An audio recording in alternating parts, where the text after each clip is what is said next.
to the final day of this mega super celebration of virtual experiences featuring the cast of Supernatural. This has been an amazing ride, and thank you, the fans, for being a part of this incredible SPN family. Just a reminder that the top tipper wins a 5-minute one-on-one video meet and greet with Misha right after this panel. So make sure your top supporter information is updated with your current email address. To find that, under the Stage It screen, you'll see where it says Top Supporter Rewards. Scroll to the link that says Complete Your Top Supporter Information. If you'd like to tip, click the green tip button at the bottom left-hand corner of your Stage It screen. All right, first up today is someone who's not only an actor, author, producer, and director, he's got quite a way with food and his humanitarian work through his charity Random Acts spreads acts of kindness worldwide. He's also our favorite angel. Please welcome Misha Collins. Hi, everyone. Hi. Oh, so strange not being able to see your smiling faces. Good morning. I am, as you know, this was the week that the last episode of Supernatural aired, and I finished my stint of shooting on Supernatural, which we a long time ago in March. And so I've had a lot of time to process the end, and we all did when we had that big hiatus that we took for COVID. But I kind of thought that I had mourned the passing of the show, and that I had had enough time to process it. And watching that last episode, it was quite an emotional experience for me. It kind of took me out for a good couple of days, just because it for me personally, it represents the end of a chapter of my life, and yet I do have this palpable feeling that this Supernatural fandom isn't going anywhere. That somehow we're going to be able to we're going to be able to stick together as a clan of ne'er-do-wells going forward. So yeah, it's been a strange couple of days though.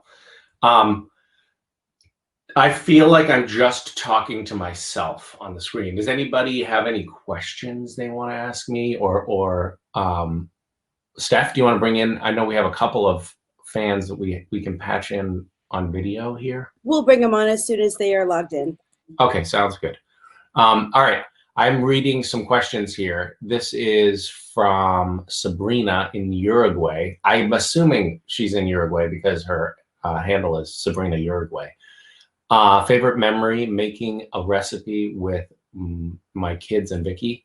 Well, we wrote a cookbook last year, or actually 2 years ago. We published it last year, and the process of writing that was really born of doing these strange cooking experiments with West, where we just let him take run of the kitchen.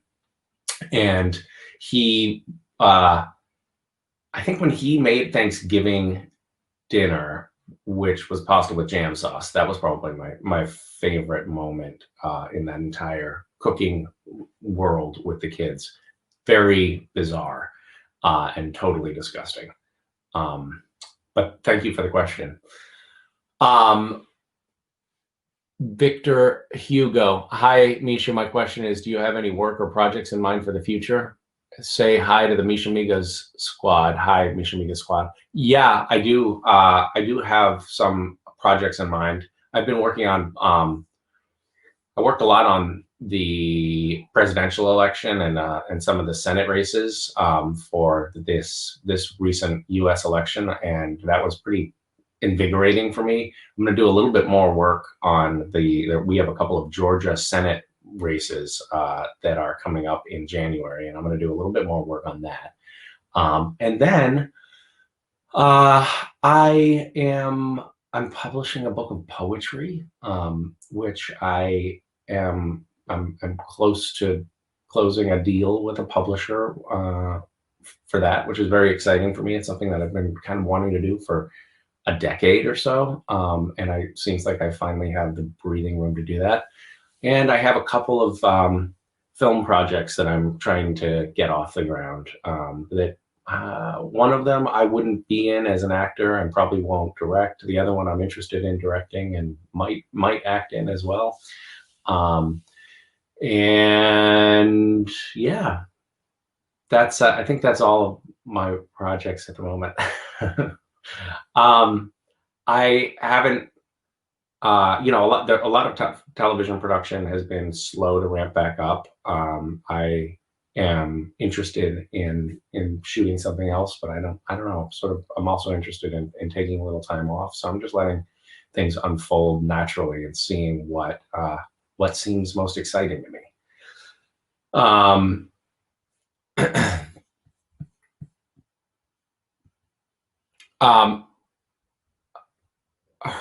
Herminia Canis says, "Hi, Misha. We know Jack brought Cass back, but we didn't get to see how that played out.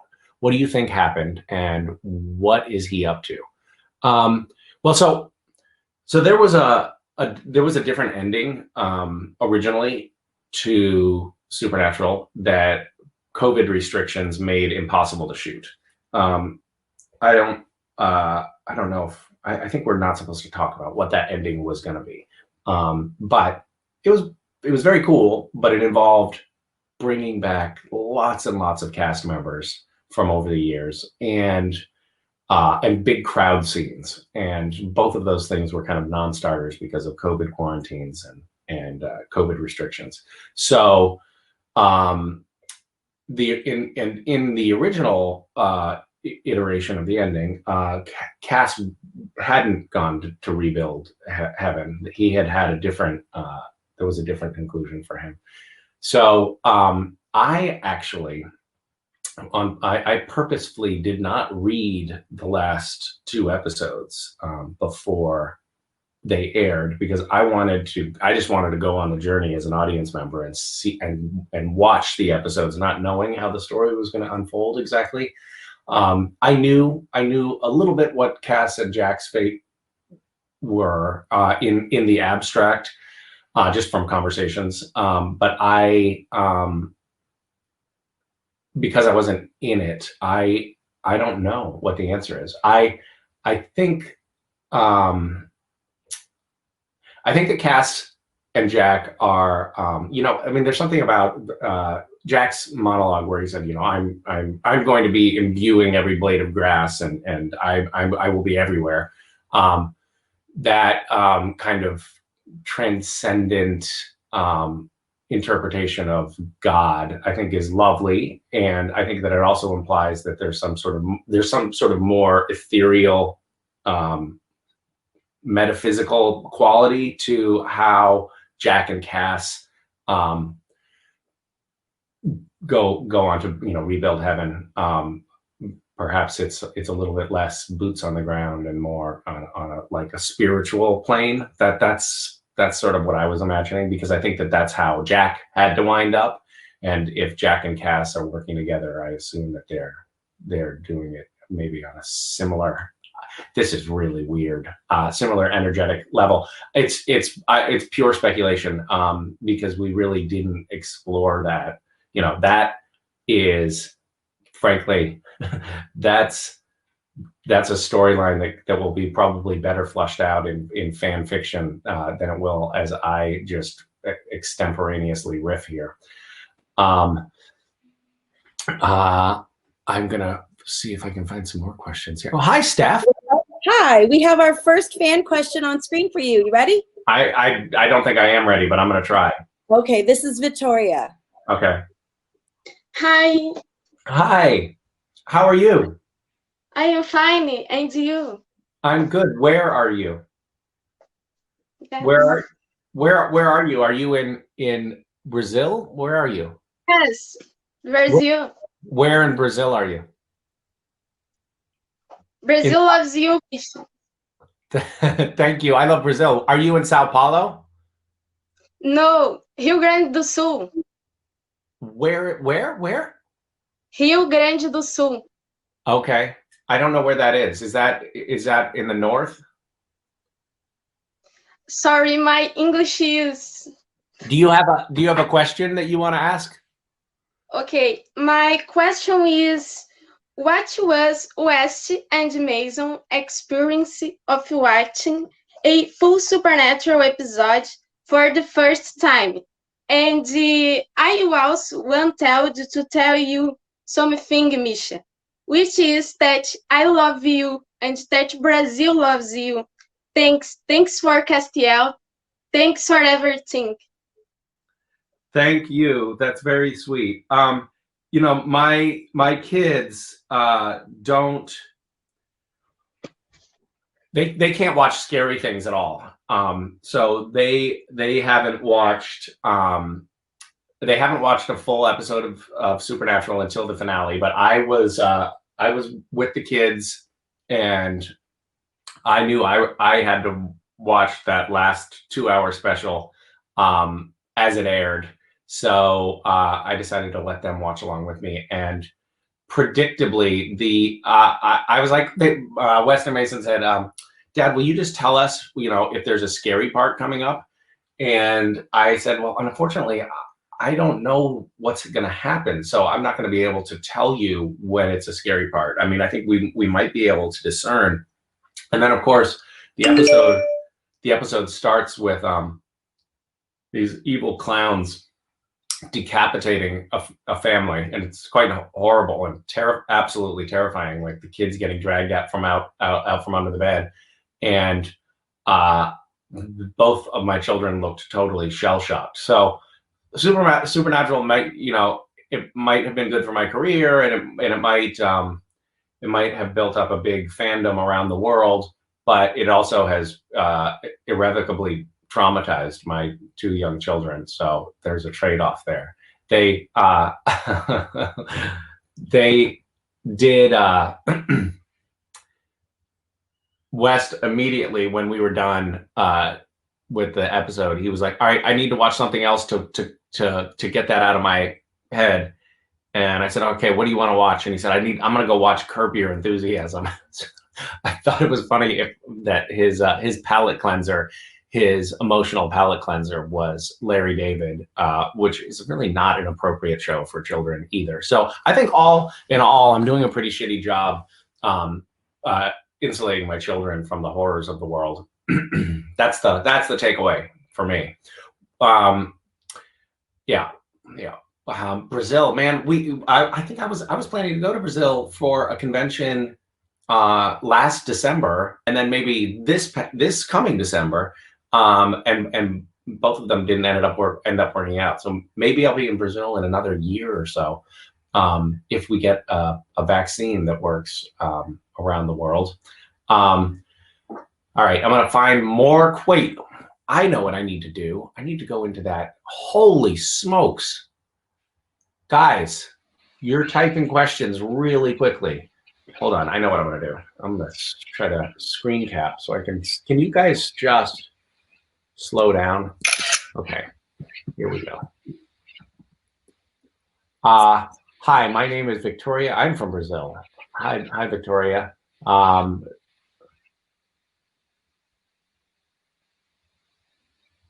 I am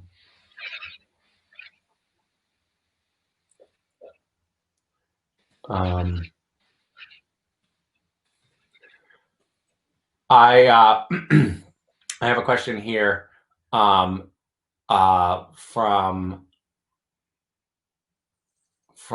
I can't pronounce it. Apollinaria. From Polina. Hi, Polina. Polina from Russia, and I wonder what qualities Castiel is like with you. And am I ever going to Russia again?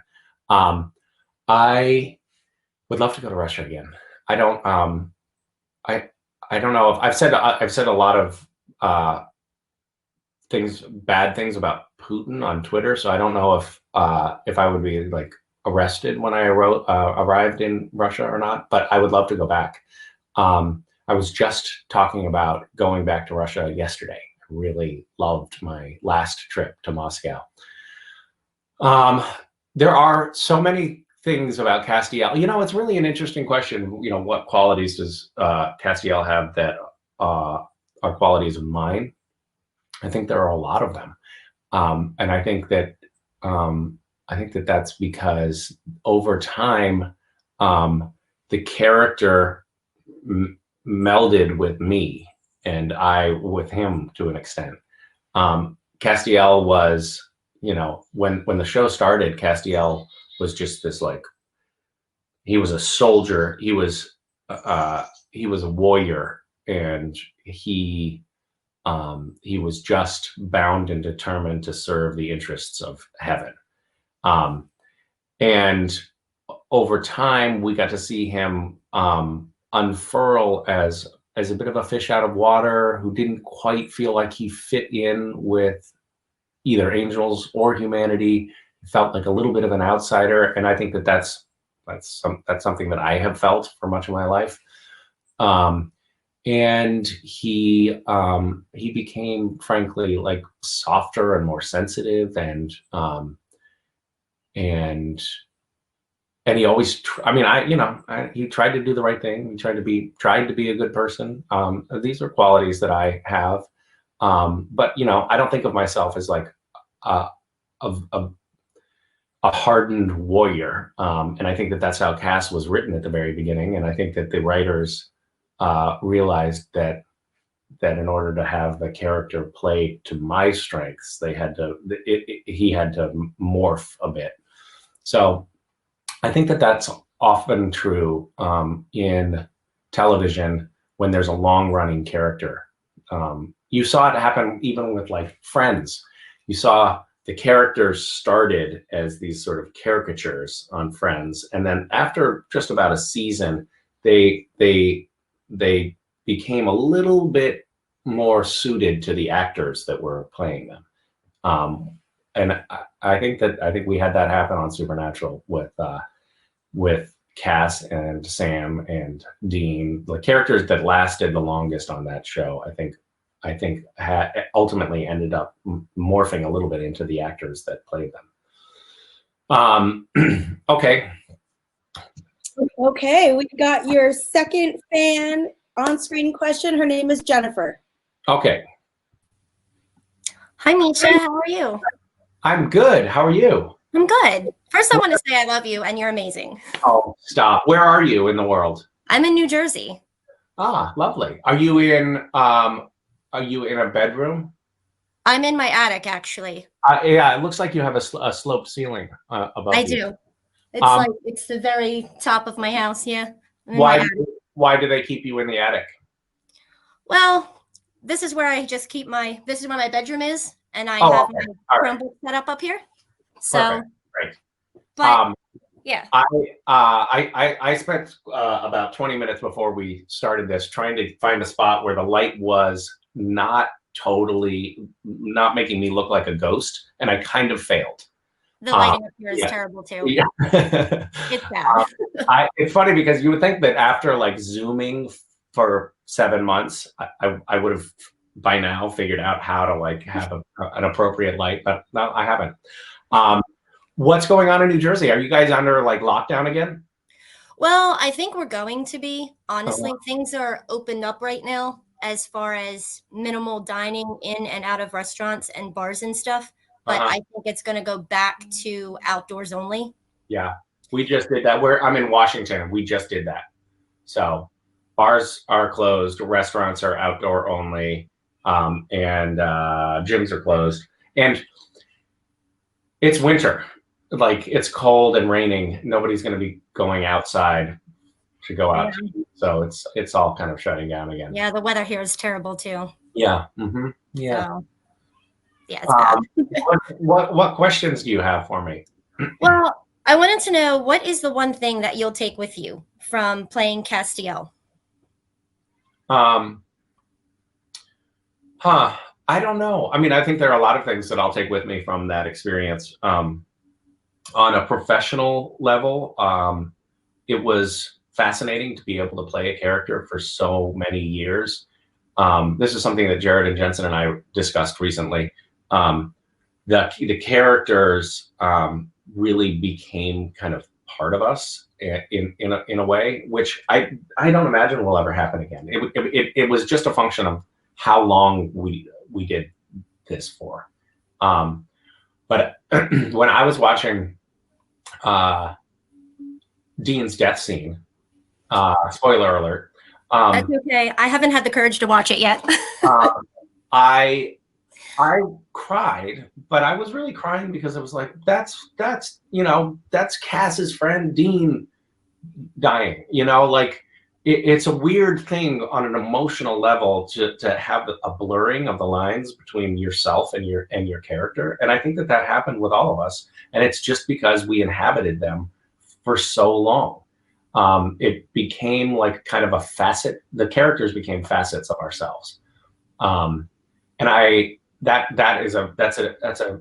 a take. I mean, I literally feel like I will take the character away. You know what I mean? Like he's always going to sort of be with me. He's going to be an aspect of my being forever, which is strange.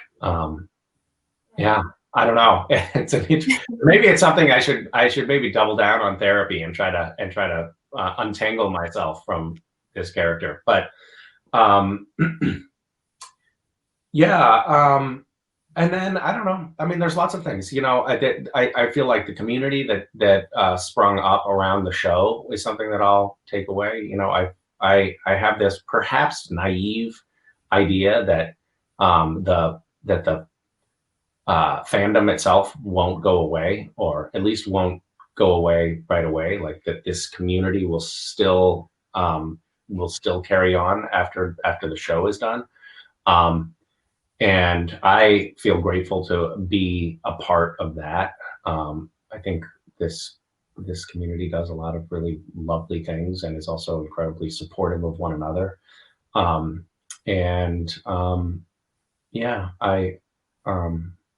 a lot of things. I mean, it's such a big chapter in life, it's like 12 years of my life, and it radically changed the course of my life too. So, yeah, there you go. Do you have any other questions for me? What is your favorite thing to bake with Weston Mason? Oh, great question. I probably baking wise, I like to make pies, which is sort of strange because I don't love pie per se, but I do bake a lot of pies, and the kids do seem to love them. So that's probably my go-to. What's your favorite kind of pie? My favorite kind of pie? Good question. I think probably strawberry rhubarb, but yeah, strawberry rhubarb is pretty great. Yeah, I'll have to try that one. Do you do any baking? I do. I've made pies. My favorite is apple. I bake a lot of cakes and cookies. I love to bake. It's one of my favorite things to do. I don't bake enough cakes, I feel like. We do it occasionally, but it's always for like a birthday or something like that. And I saw the one that you and Mason made. Yeah. There's they occasionally make some really disgusting things. You know what I made recently, which was really fun? Fortune cookies. Have you ever made them? No. They're super easy to make, and then you can put little messages inside. Oh, really? Yeah. I did it with like really lewd and inappropriate fortune in fortune cookies, and it was incredibly satisfying. Yeah. So I would love to try that. Yes, do it. Well, it's lovely talking to you. What do you think? Do you think that how long have you been a part of the Supernatural fandom? Probably for about 12, 13 years. Yeah. And do you think that it'll carry on after the show is gone? I mean, they always say that there's sort of like a shelf life of fandoms, like they kind of dissipate after a show ends. How naive am I being in thinking that somehow this group of people will still keep talking to each other? I don't think you're naive at all, Misha. Honestly, I think this fandom, this SPN family will be together for a long time. Very long time. All right. We're a tight-knit group. Yeah, I hope you're right. All of us. Me too. Yeah. I believe that I am. And I believe that neither you or me are being naive about it. Okay, good. Well, so you haven't watched that last episode, huh?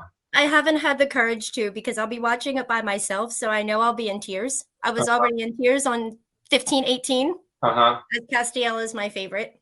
Oh, So. yeah. This is an embarrassing admission, but when I watched 1518, I teared up as well. I was like, oh my God, I'm tearing up watching myself. What's wrong with me? There's nothing wrong with that. It's been so nice talking to you. I wish we could stay and talk longer. Nice talking to you. Take care, Jen. Thank you. Bye. Bye.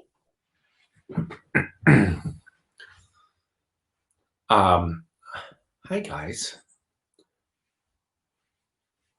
Oh my God, it's so hilarious looking at the questions streaming in. I literally cannot, I can't at all. I have to screen cap again. Okay.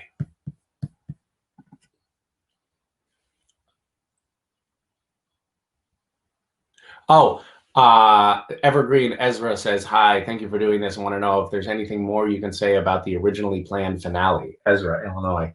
I wish I could ask you. I don't know. Have other cast members disclosed what was going to happen there? Do we know? Steph, can you tell me that an answer to that question? Do you know if we've talked about that? I don't want to be the one that reveals these state secrets. Although, what are they going to do? Fire me? I mean, the show's over. I can't. I feel like somebody said to me, Misha, please don't reveal what was going to happen, but I can't remember for sure if that's true. Well, yeah, I'll tell you that it was a version. We saw a version of Sam and Dean's Heaven that was popular. I won't give you the details of it, but I'll tell you that it was populated with all of these people from their past, you know, like all of the characters in the show that we have come to love, that Sam and Dean had come to love over the years. They were there in this version of Heaven. But it was literally a matter of they practically could not do that because of COVID restrictions. So a new version of Heaven had to emerge. I am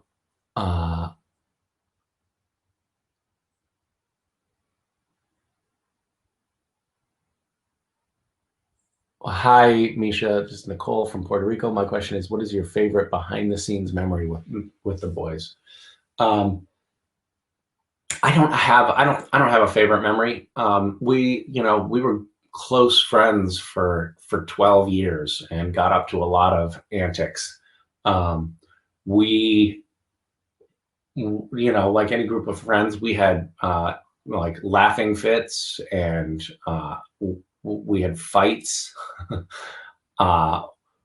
We got pissed off at each other, and we also we had some of the some of my fondest memories of being at work anywhere were on Supernatural. Just a lot of laughing over the years. And I mentioned earlier, like, I'm never going to have the opportunity to play a character for so long again. I'm also never going to be on a set where there's just so much mirth. We were laughing all the time, and I'm going to miss that for sure. All right, I'm going to see if I have more questions here. Hold on, guys.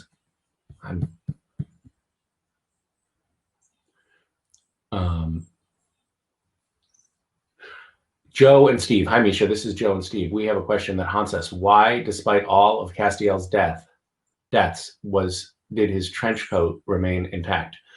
Well, we know that Castiel has the magical powers of mending and darning. When he lost the capacity to teleport, he didn't lose the ability to magically mend his clothing. It's a funny thing, the way we dealt with Castiel's wardrobe over the years, because I'm going to be perfectly honest with you, it made no sense whatsoever.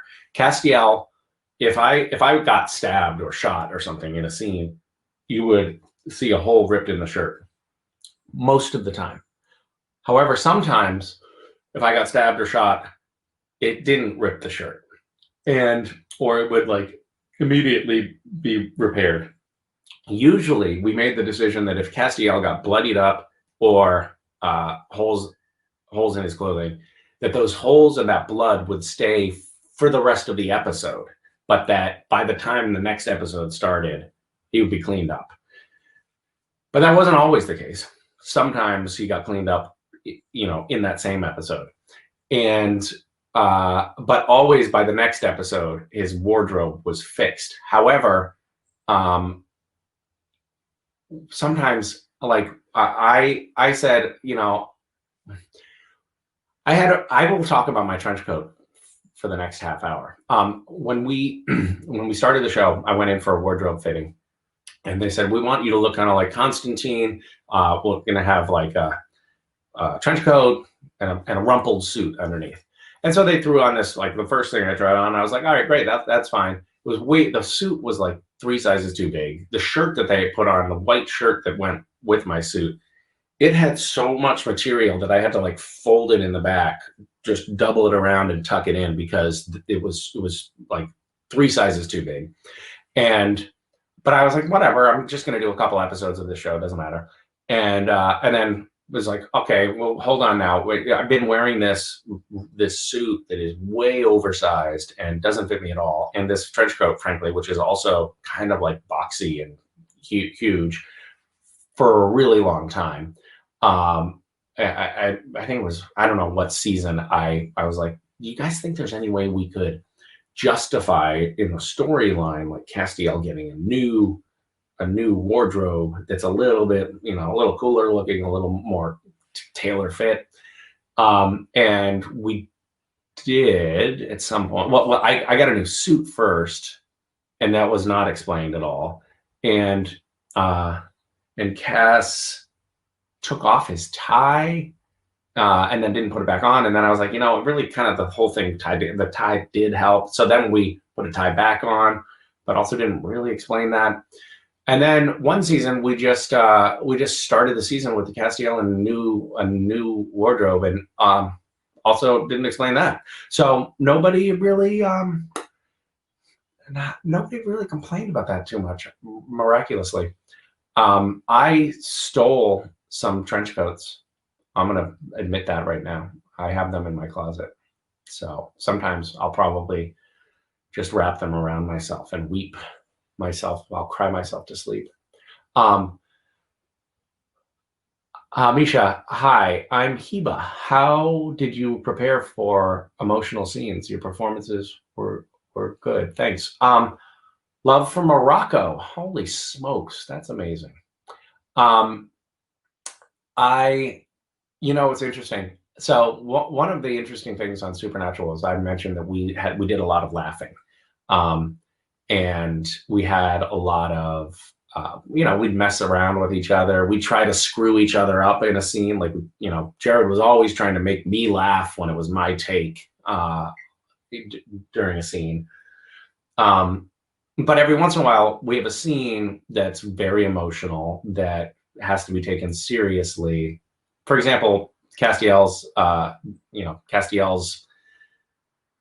declaration of love scene, and when he gets taken by the empty, that was an emotional scene where I couldn't just be like fucking around on set and then snap into it. I needed to stay in the right mindset, and it's a little bit hard, like to be, for me anyway, like to get into like this emotional state. I just need to kind of like be off by myself and not chatting with people. And so I, on that scene, I went and I sat just in a little folding chair in a dark corner of the stage and just sort of ruminated on my own. And then Rob Hader, who's our stunt coordinator, noticed that I was doing that, and he just stood sentinel, and it was really sweet. He just he could tell that I needed my space, and so he stood about 15 feet away from me during that, during the setups on that scene, and just like made sure nobody came and chatted with me. And I didn't ask him to do that. And then when on set when they were ready, he came and he said, Misha, they're ready for you right now. And he literally escorted me onto stage so that nobody would like bother me. And I didn't ask him to do that. And I don't even know how he intuitively sort of picked up on the fact that I really needed to like keep the blinders on and stay focused. But it was a really, anyway, it's an interesting thing because on that set in general, we're a lot fucking around a lot. And, but everybody like pivoted, you know, in that scene. And of course, when, you know, in Dean's death scene, to being like really focused and attentive and allowing the actors to you know, do the weird psychodrama acting work that they do. Yeah. Hi. Okay. What other questions? How did you feel when, this is from Ferrum. Hi, Misha. How did you feel when you read the script where Castiel dies? I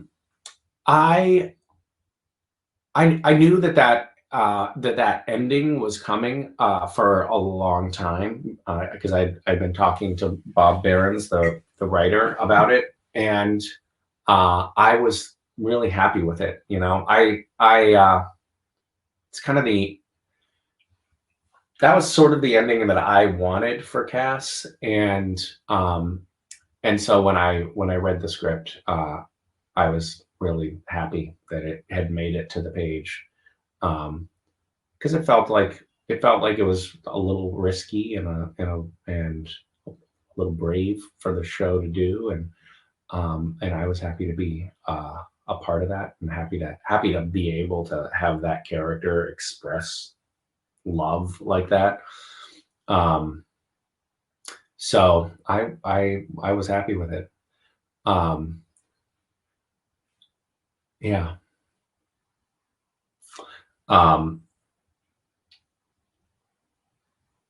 I've seen some people complaining about like this is playing into the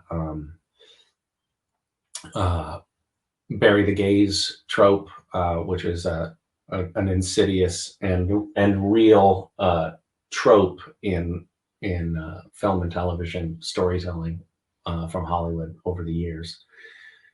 And I don't think that that's what was happening with Castiel's ending. I mean, first of all, Cass is not dead; he's in heaven, and you know, working to rebuild heaven. We know that, you know.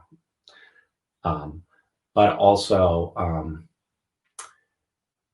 it was like so much good came from that declaration, you know, because Cass was able to save Dean by the transitive property. He was also like, that was absolutely essential to saving the world. So this declaration wasn't like, well, but then, you know, then fate, you know, strikes you down and you're done forever. Actually, that declaration ended up yielding, like, literally saving the world, you know. So, and it was also, it was of Cass's own volition. He wasn't, you know, he wasn't forced to do that. That was his choice, and I think that's important too. So. I, you know, maybe I'm naive, but I don't think that that's operating there. I don't think we're playing into that trope. And I'm glad that Castiel got to express that and got to have that ending. I think it's kind of important. I'm proud that the show did that, frankly. But I'm sure this is a conversation that we'll continue to have as we dissect it going forward. Yeah. Okay. What other questions do you guys have for me here?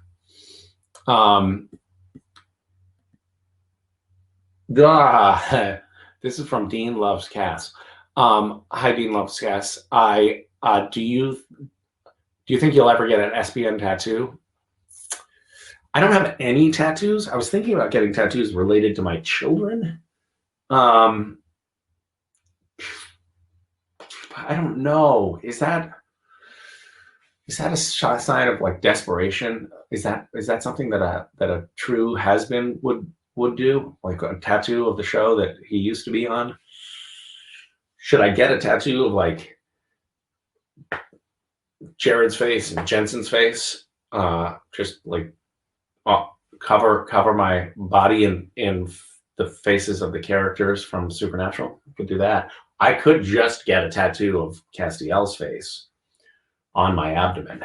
That could be really cool. That would be pretty sexy, I think. I'm gonna go ahead and say probably not on the tattoo from Supernatural for me. But if you want to get one, I'm totally supportive of that.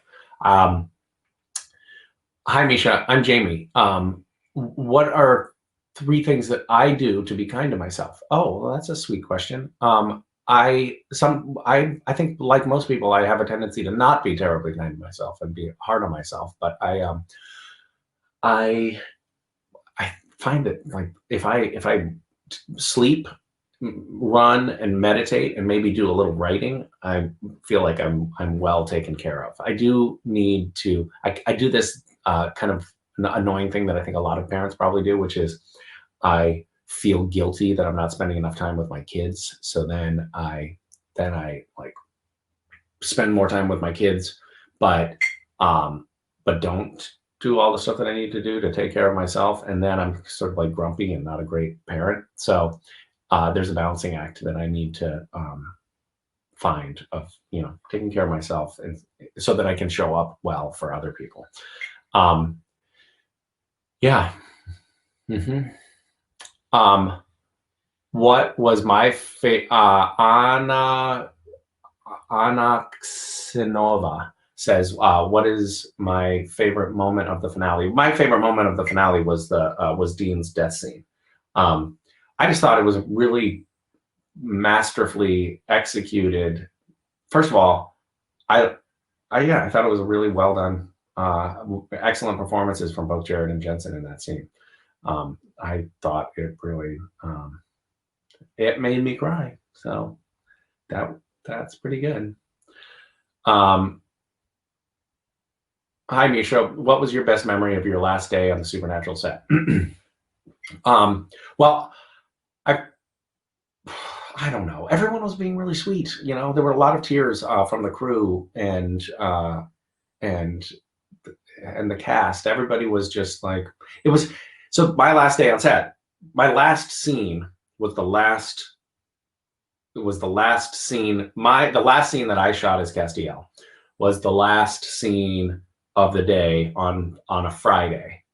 And me and Alex and Richard Spade and Jensen, we all had to get to Las Vegas for a fan convention, a creation convention that was the next morning. So we shot late into the night. I think we finished around maybe 1:30 or something like that, and it was very teary. It was Cass's goodbye, but it was also my goodbye to the show. And then we had to get a chartered flight because I had to be working early in the morning, relatively early in the morning at the convention. When the only way we could get there on time was on a chartered flight. So we got on this plane at 1:30 or 2 o'clock in the morning, and we took off, and we got about 15 minutes into the flight, and there was this flash of light and a huge shattering boom sound. And one of the engines on the plane, one of the jet engines on this plane exploded, literally exploded. And then the plane started just shuddering and screaming and shaking. And we had to circle back, and it was about 20, we had to circle back, and the plane was just shaking. I mean, it was like a jet that was shaking. It was really scary. And as we circled back to the Vancouver airport, the pilot had to kill a little time and flew out over the ocean and flew back because he had to wait for the emergency crews, the fire engines and stuff, for the emergency landing to show up on the tarmac. And when we finally came down at low enough elevation as we were coming in for a landing that we could pick up cell towers again, we were all texting like, tell the kids I love them, because we didn't know if we were gonna, crash when we landed. And it was such a strange night because I said goodbye to Supernatural, said goodbye to Castiel, and then later in the night said goodbye to my kids. Like, we all thought we were actually going to die that night. It was a super intense last day of shooting, for sure.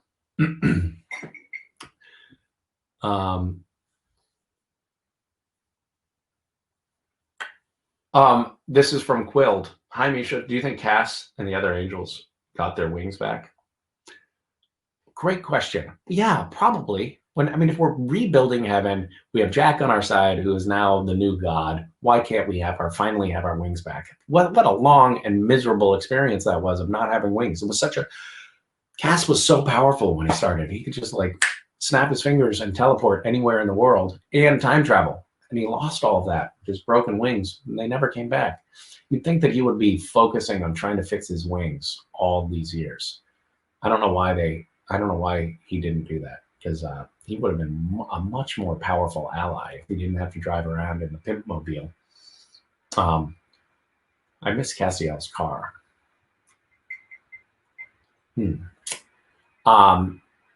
That car that Cass drove around in, which we called the pimp mobile, it had hydraulics, so you could press buttons inside and it would like jump up and down the car.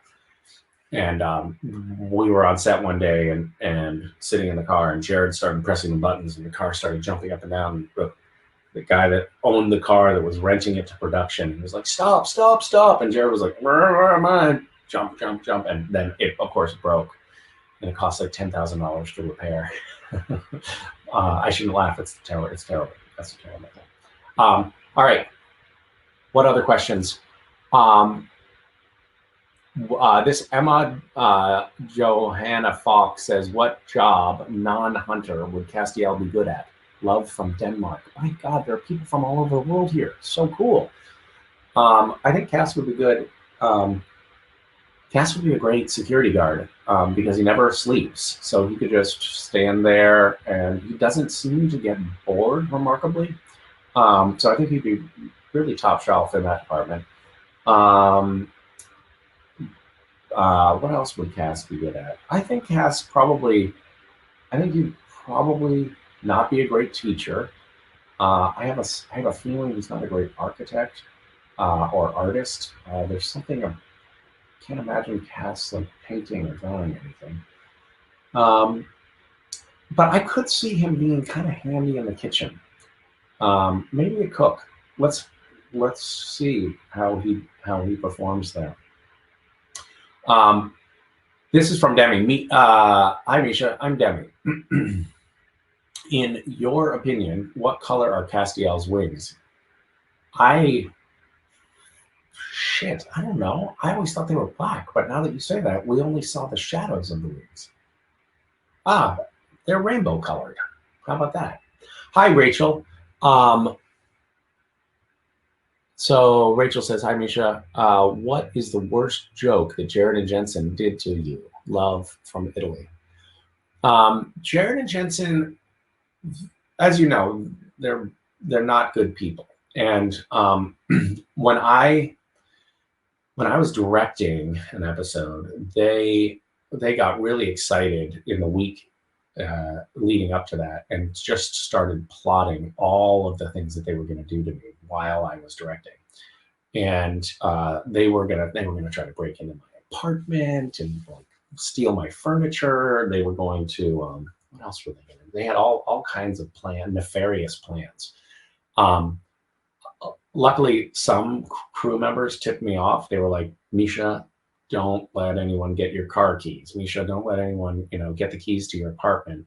There was fish left under my seat in my car, and our third AD was like, Misha, I got to tell you something. There's something under the seat in your car. And I was about to go back down to LA for like a week, and if I hadn't known about that, oh, can you imagine a piece of fish just sitting in your car for a week?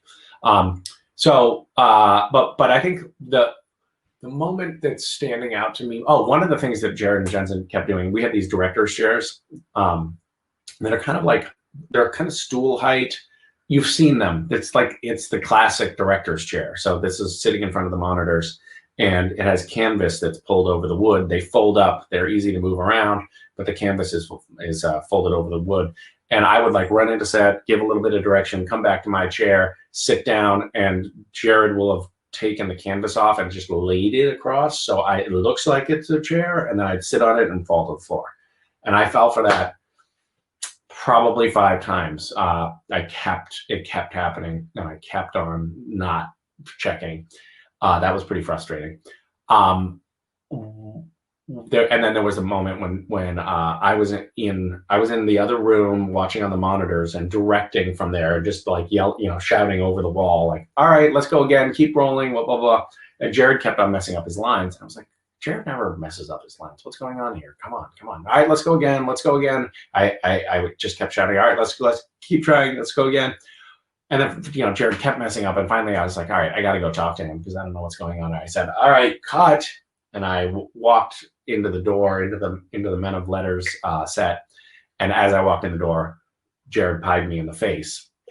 And at that point, the cameras were all turned around. Everybody in the crew was complicit in this assault.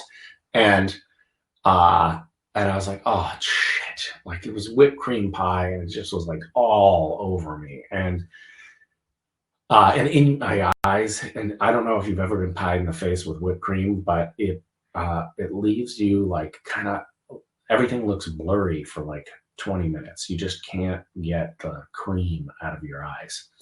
And anyway, I cleaned up. I got a towel. I cleaned up as much as I could. Jensen brought me another shirt, which was nice. I put on the other shirt. We did another couple of takes. Jensen was like, I'm sorry, man, that sucks. That was too much. And then it was lunchtime, and we walked outside, and Jensen said, hey, Misha. And I turned around, and Jensen pied me in the face. So that I would say that probably was the worst of it. Let's see. Any other questions here? This is Anna, also from Brazil. How do you think Cass felt when he found out Jack was the new god?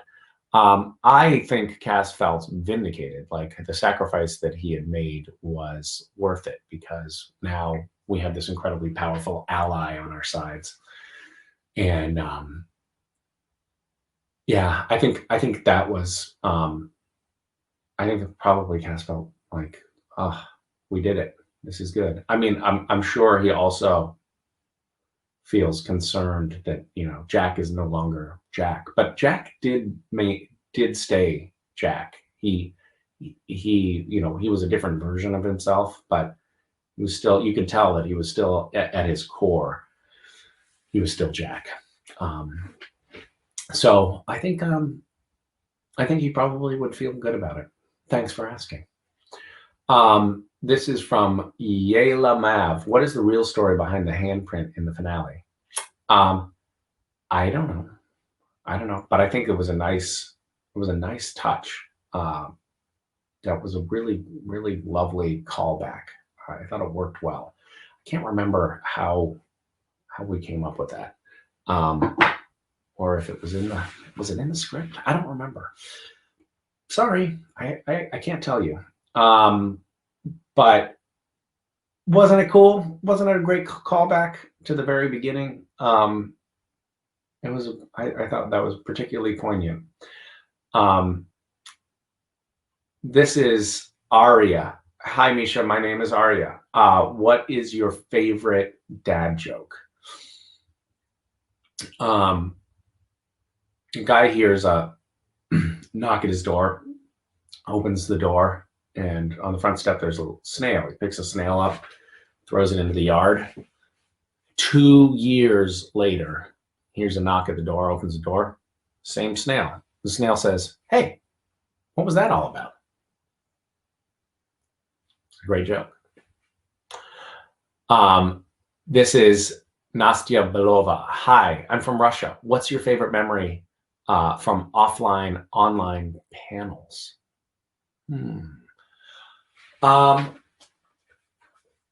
I think that this is fine. What we're doing right now, this Zoom surrogate, but it's a surrogate. It's much more fun to be live and in person, be communicating with an audience.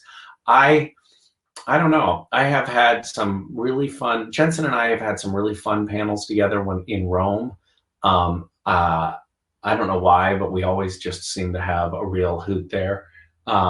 We had a resume off where we read one another's resumes from our early years as actors and made fun of one another, and I really enjoyed that for some reason. We laughed our asses off, but we were also, let's be honest, we were on fire. We were firing on all 3 cylinders. I had pizza delivered to a creation panel once, and that for some reason was really fun and funny. Before now at creation events we do this. There's a Saturday night special, and it's like this real full-on musical production that is quite extraordinary, and I can't wait till when we can get back to that. But before that, they were creation, and we the cast were trying to figure out what can we do on a Saturday night, and I brought a woman up to do dog with her dog, who was trained to do tricks like whatever, jumps and things, and I brought a woman up with a trained dog on set for the precursor to the Saturday night special as like a weird talent show, and it was so sad. It was like it was like the definition of washed up, what unfolded there. So that was, I would say that for me was the bottom. That's where I bottomed out on stage. It's amazing to see the Saturday night special that has evolved from those first dog tricks. Tipping closes at the end of the panel. Get them now. Tipper supporter with a 5-minute. Oh yes, I'm reading the crayon at the bottom of my screen here. Last question is from Emily. Hi Misha, I'm Emily from Canada. My question is, what was your favorite version of Castiel to play? I often answer, I had the most fun playing Lucifer, because Mark Pellegrino had created such a great template for Castiel. I mean, for me to play as Castiel / Lucifer. I really loved playing the human version of Cass because it was fun to just explore what it would be like to be human in a corporal body for the first time. It was an interesting thing to explore, and I wish we had more of that. But overall, just regular Cass, I think, was probably my favorite. I mean, it's the other ones pop out as like, that was interesting because I got to do that for a little while, but I wouldn't have wanted to trade just regular Castiel for any of the other iterations of Castiel. So I'm gonna say Cass was my favorite. Thank you guys. I can't wait till we actually get to see each other in person again. Maybe in just a few months that will start happening. I hope you all stay safe and take care of each other. Stay sane. It's a hard time right now.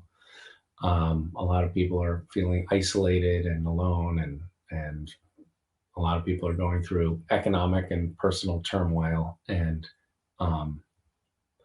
one of the nice things about this supernatural community is that we have all done a good job over the years of taking care of each other. So I hope you know that there are people here you can reach out to, and there's a community of support. And I appreciate you all. Thank you for being here this morning.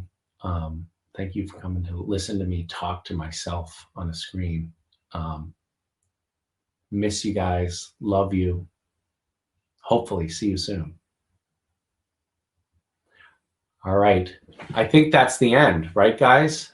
That is the end. Misha, thank you so much for being with us today and being a part of this mega super celebration. We can't wait to see you two in person, but until then, we're going to look forward to your upcoming projects. If you guys would like to learn more about his charity, please visit randomacts.org. All right, guys, tipping is now done, and we're going to bring you the results in just a few moments. But first, make sure you're signed up on our email list through our website, creationent.com, and follow us on social media at creationent on Facebook, Twitter, and Instagram. Thank you guys so much for participating in these virtual experiences with us, and we really, really appreciate your kind words of love and support. We really hope to be able to come back with conventions soon. Okay, our winner is Avon.